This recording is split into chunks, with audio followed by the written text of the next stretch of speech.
Iya, selamat pagi saudara. Amin. Pagi. Ini saatnya persembahan. Amin.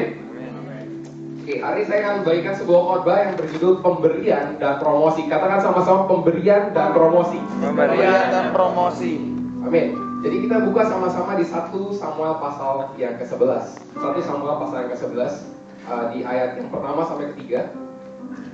Kita tidak perlu baca ayat ini, saya akan ceritakan sedikit pada Anda kisah di 1 Samuel pasal ke-11 ini.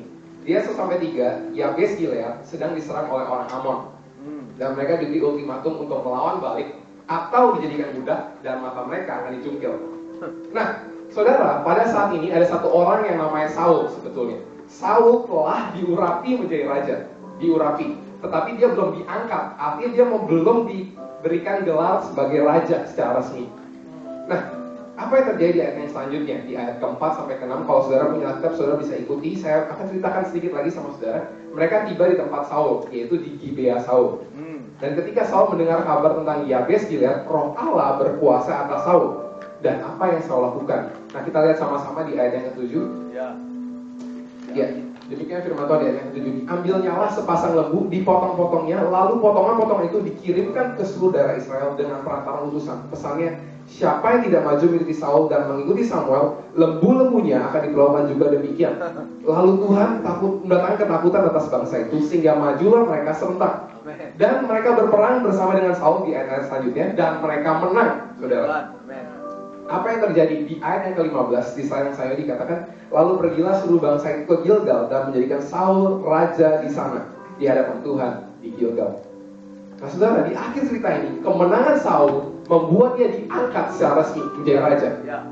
Orang melihat dia sebagai seorang yang kompeten, sebagai seorang raja. Tapi apakah kunci promosi Saul ini, saudara? Mari kita lihat sekali lagi di ayat yang ke-7. Ayat yang ke-7 dikatakan, diambilnyalah sepasang lembu dan dipotong-potongnya. Kenapa saudara ini begitu penting? Kalau saudara baca 2 pasal aja sebelumnya, saudara akan menemukan Saul tuh lagi nyari keledai orang tuanya. Artinya saudara, ternak itu adalah sebuah harta yang penting untuk keluarga Saul, termasuk kambing juga mungkin saudara. Nah, tapi saudara, bedanya di 2 pasal yang lalu, fokus Saul ada pada hartanya.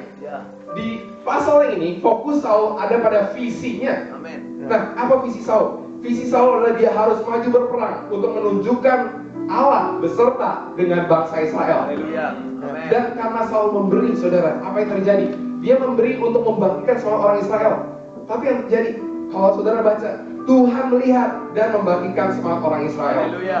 Di ayat itu dikatakan, lalu Tuhan mendatangkan ketakutan kepada bangsa itu sehingga majulah mereka dengan serentak.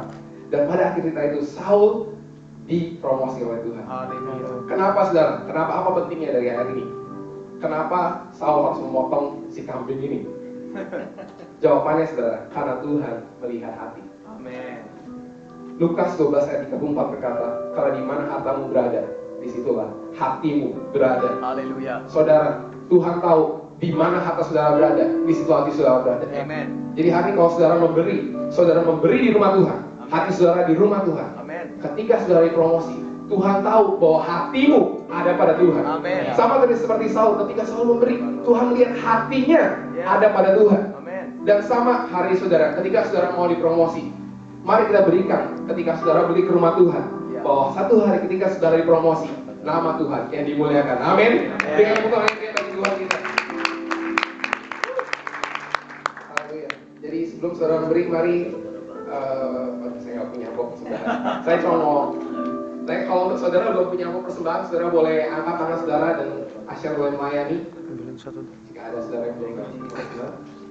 Oke? Iya. Hari ini berbeda. Mari kita berdoa sama-sama. Kalau saudara sudah mendapatkan persembahan, mari kita pegang amplop ini.